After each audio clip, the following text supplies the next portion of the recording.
Hello student. Financial planning के third part में आपका स्वागत है। थर्ड पार्ट में बेसिकली हम बात करने वाले हैं शेयर्स के बारे में। अब यहाँ पे डिटेल्स में हम बात करेंगे shares, then share holder, stock exchange, face value, market value, dividend के बारे में। अब ये होता क्या है, सबसे पहले आप एक बेसिक एग्जांपल जान लो। मान लो मुझे कोई कंपनी फॉर्म करनी है जिसके लिए टोटल 100 लाख रुपीस कैपिटल लगने वाला है। कैपिटल क्या होता है, किसी भी कंपनी को चलाने के लिए जो इन्वेस्टमेंट की जरूरत होती है, पैसे की जरूरत होती है, उसे कैपिटल कहते हैं। अब 100 लाख में से 60 लाख मेरे पास अवेलेबल है, मुझे 40 लाख रुपीस की जरूरत है। ओके, हम एक बेसिक एग्जांपल देख रहे हैं। एक्चुअल में अमाउंट बहुत बड़े होते हैं, प्रोसीजर बहुत बड़ा होता है। हम बस ये समझना चाहते हैं कि शेयर्स होता क्या है। तो ये 40 लाख मुझे शेयर होल्डर्स मतलब मार्केट से उठाने हैं, पैसे लोगों से पैसे लेने हैं। अब लोग मुझ पे ट्रस्ट क्यों करेंगे, तो उसके लिए मेरा कुछ ना कुछ गुडविल होना चाहिए। चलो, मैंने लोगों से विनती की कि ये कंपनी के शेयर्स आप परचेज करो। अब अगर आपको शेयर परचेज करना है तो उसके लिए प्लेस है स्टॉक एक्सचेंज, जैसे कि हमारा Bombay stock exchange, national stock exchange, NSE. वहां पे ये स्टॉक परचेज या सेल किए जाते हैं। अब एक्चुअल में शेयर क्या होता है, आप मान लो आपके पास ये 40 लाख तो आप अकेले नहीं दोगे। मान लो मेरी कंपनी में आपने 10,000 इन्वेस्ट किए, तो ये जो छोटा सा अमाउंट है, वो अमाउंट जो आप कैपिटल के तौर पे इन्वेस्ट कर रहे हो वो है आपका शेयर।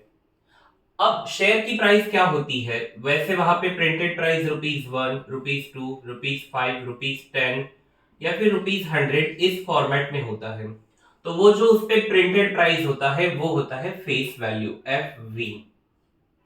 जब आप शेयर परचेज करते हो तो 10,000 के मान लो मेरे शेयर की फेस वैल्यू है 100, और जब आप परचेज कर रहे हो तभी 100 ही प्राइस थी मार्केट वैल्यू। अब मार्केट वैल्यू क्या होता है उसके बारे में हम आगे डिस्कस करेंगे। तो आपने 100 × 100 मतलब कितने शेयर परचेज किए, 100 शेयर परचेज किए फॉर इन्वेस्टमेंट ऑफ ₹10,000। तो आप इस कंपनी के क्या बन गए, शेयर होल्डर। अब आपका 10,000 मेरी कंपनी में इन्वेस्टमेंट के तौर पे है। देन जब आपने परचेज किया था तो आपने चेक किया कि उस पे प्रिंटेड प्राइस फेस वैल्यू है, ₹100। और नया नया कंपनी है तो मैंने जो फेस वैल्यू है वही मार्केट वैल्यू है, ना ही ऊपर ना ही नीचे। तो वो 3 स्टेज है। जब मार्केट वैल्यू और फेस वैल्यू सेम होता है तो उसे कहते हैं एट पार।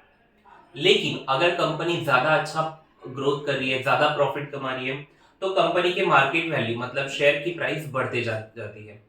तो अगर मार्केट वैल्यू फेस वैल्यू से ज्यादा है तो उसे कहते हैं एट प्रीमियम।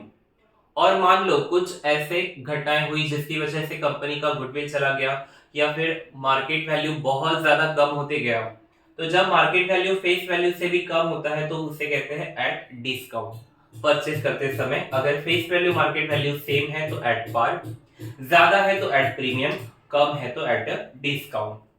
तो मार्केट वैल्यू आप समझ गए होंगे कि जब आप परचेज करते हो तब शेयर की प्राइस क्या है उसे कहते हैं मार्केट वैल्यू। अब देखो, फेस वैल्यू फिक्स होता है, वो चेंज नहीं होता।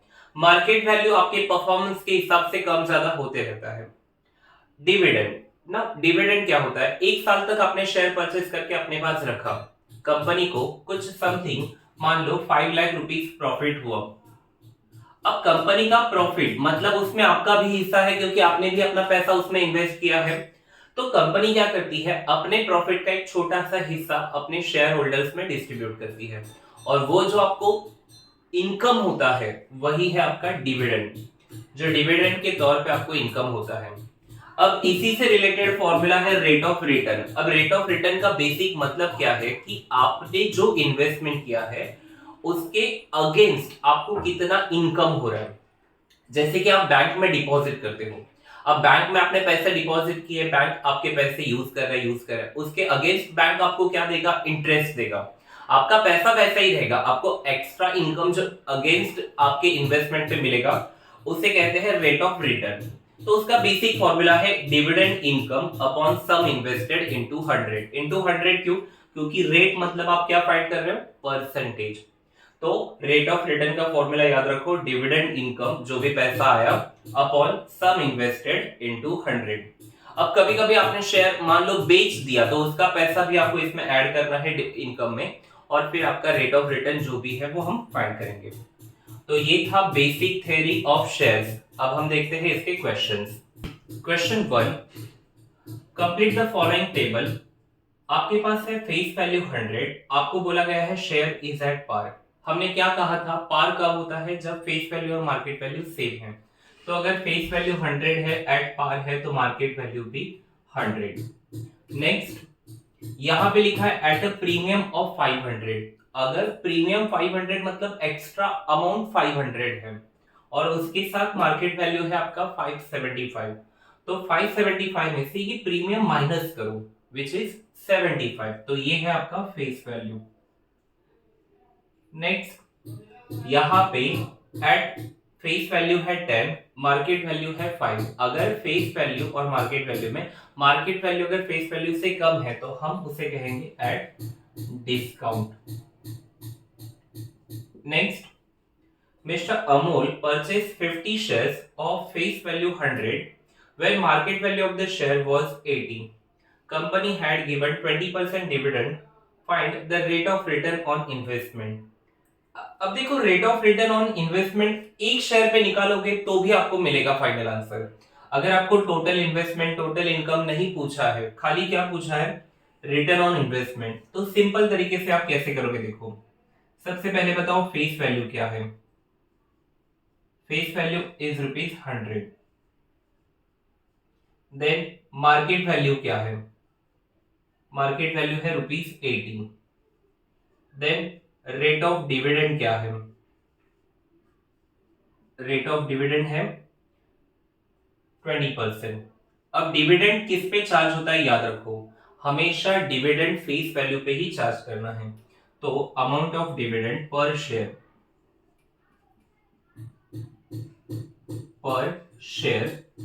इज इक्वल टू 100 पे 20%, 100 इंटू 20% मतलब 20/100 डिवाइड हो गया, answer is ₹20। Next, rate of return का फॉर्मूला हमने क्या लिखा था, देखो rate of return is equal to dividend income upon sum invested into 100। तो डिविडेंड इनकम पर शेयर, एक शेयर पे आपको कितना पैसा मिल रहा है 20, डिवाइड बाय एक शेयर के लिए आपने कितने पैसे इन्वेस्ट किए। अब इन्वेस्टमेंट मतलब आपकी मार्केट वैल्यू, एक शेयर परचेज करने के लिए आपने 80 रुपए खर्च किए, तो वो है आपका इन्वेस्टमेंट, इनटू रेट फाइंड कर रहे हैं तो इनटू क्या करेंगे 100।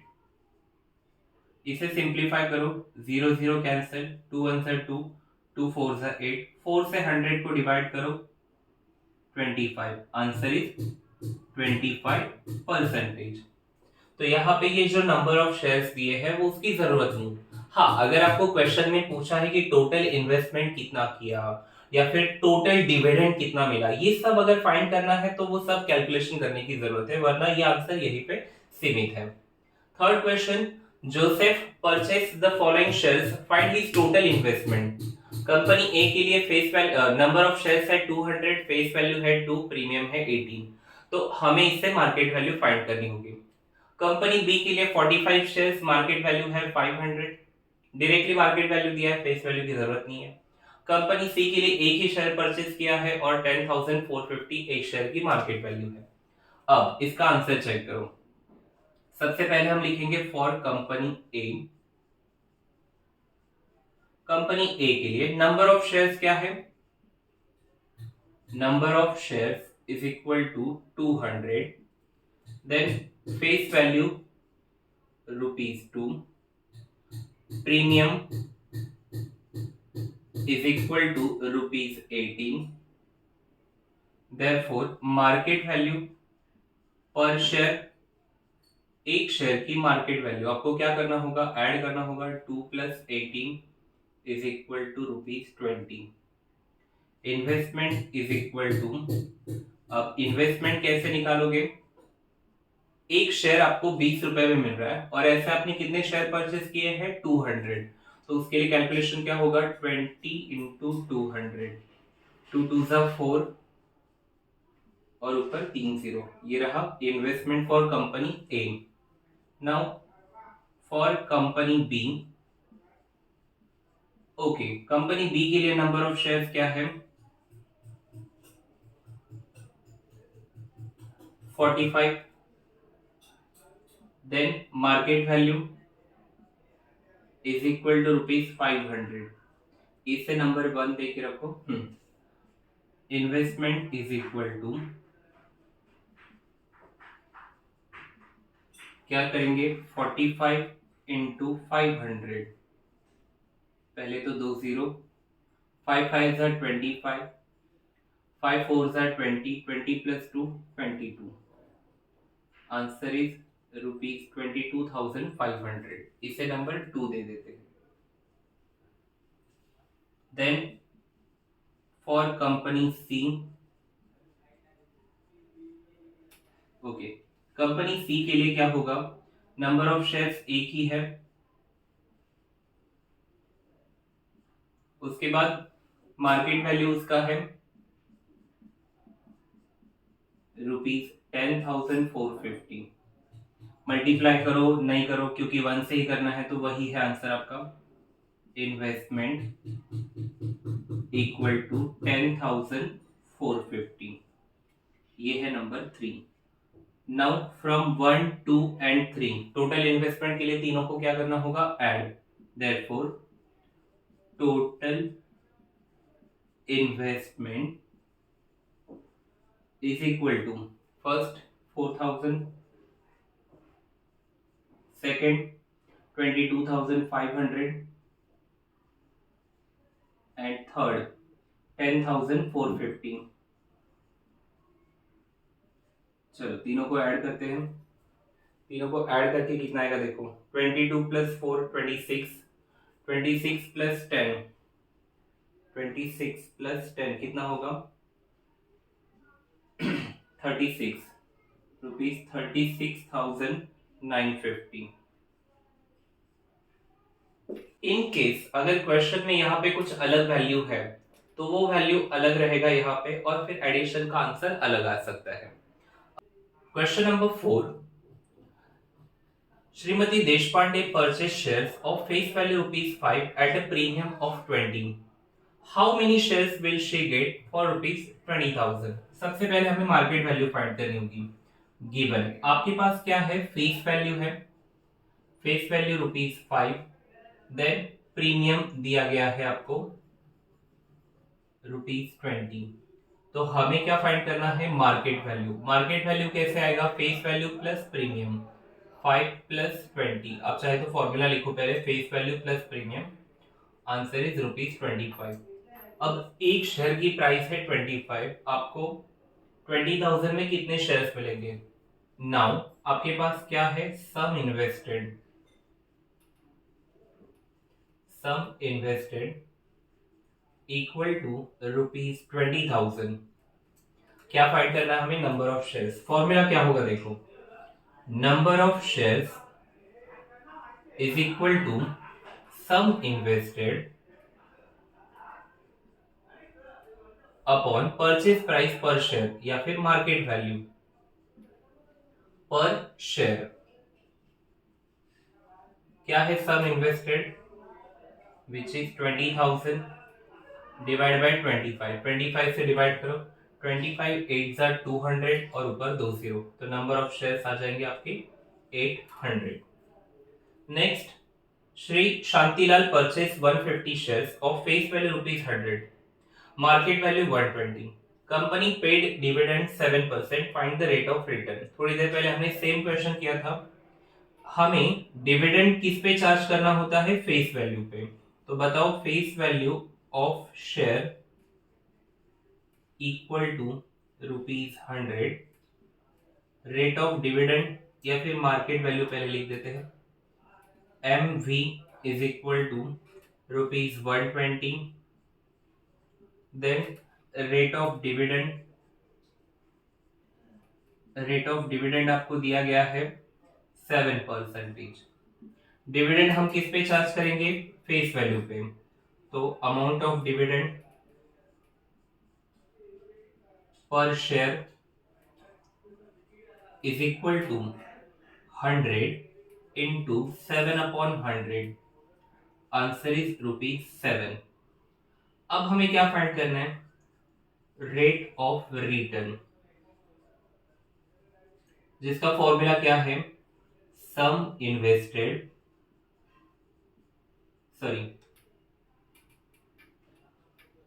Dividend income upon sum invested into 100। अब देखो, हमने पूरा सम इन्वेस्टमेंट निकाला ही नहीं, हम बस एक शेयर का भी अगर रेट ऑफ रिटर्न निकालोगे तो वो पूरे के लिए सेम रहेगा। तो एक शेयर पे आपको ₹7 इनकम है, वो एक शेयर परचेज करने के लिए आपने इन्वेस्टमेंट किया 120 इंटू 100। अब इसे सिंप्लीफाई करेंगे, 0 कैंसिल, 7 इंटू 10 70। 70 को आपको किससे डिवाइड करना है? 12 से। 12 5 जा 60 पॉइंट, 12 8 जा 96 4, 12 3 जा 36 4। अब 3 3 3 3 आने रहने वाला है, तो हम इसे लिखेंगे 5.83%। Next, question number 6। If face value of both shares is same, दोनों तरफ फेस वैल्यू सेम है कंपनी और कंपनी बी के लिए, which investment out of the following is more profitable. अब यहाँ पे फेस वैल्यू दिया तो नहीं है, लेकिन आपको अज्यूम करना है, तो जब भी आपको अज्यूम करना है तो हमेशा फेस वैल्यू 100 अज्यूम करो, आपका कैलकुलेशन और ज्यादा इजी हो जाएगा। Let face value of each type of share be ₹100, ठीक है, फॉर कंपनी ए। अब कंपनी ए के लिए रेट ऑफ डिविडेंड क्या है? रेट ऑफ डिविडेंड है 16%, और मार्केट वैल्यू क्या है? ₹80, ठीक है। तो अमाउंट ऑफ डिविडेंड पहले फाइंड करेंगे। अमाउंट ऑफ डिविडेंड किस पे निकालते हैं हम? फेस वैल्यू पे, और फेस वैल्यू हमने क्या अज्यूम किया है? 100। तो 100 इंटू 16/100, सिंप्लीफाई करोगे 100 100 cancel, ₹60। Now rate of return, हमें रेट ऑफ रिटर्न से कंपेयर करके बताना है कि कौन सा ज्यादा प्रॉफिटेबल, जहां पे आपको ज्यादा रिटर्न मिल रहा है वो है आपके लिए मोर प्रॉफिटेबल। तो rate of return is equal to, formula क्या है? Dividend income upon sum invested into 100। Dividend income आपको कितना हो रहा है? ₹16। उसके लिए आपने इन्वेस्टमेंट कितना किया है? 80 इंटू 100। 0 0 कैंसिल, 8 से डिवाइड करो 2, 2 इंटू 10 20%। ये किसके लिए था? कंपनी ए के लिए। नेक्स्ट, अब देखते हैं कंपनी बी के लिए। For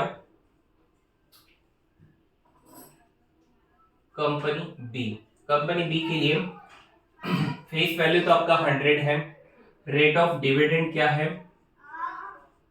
rate of dividend is equal to 20%। Then market value क्या है? ₹120। हमें क्या फाइंड करना है? Amount of dividend. Amount of dividend किस पे? फेस वैल्यू पे। फेस वैल्यू कितना है? 100। 100 into 20/100, that is ₹20। Then rate of return. अब रेट ऑफ रिटर्न के लिए आपको फिर से फॉर्मूला लिखने की जरूरत नहीं है, अब वैल्यू पुट करो 20/120 इंटू 100। 0 0 कैंसिल, 2 से डिवाइड करो 6, 6 से 100 को डिवाइड करो, 6 1 जा 6, 40 हो गया, 6 6 जा 36, माइनस करो 4। अब हमेशा 6 6 6 6 आते रहेगा तो उससे आप 7 कर सकते हो। अब कंपेयर करो किसका रेट ज्यादा है? रेट ऑफ रिटर्न कंपनी ए का। तो फाइनल आंसर आपका क्या होना चाहिए? Company A is more profitable.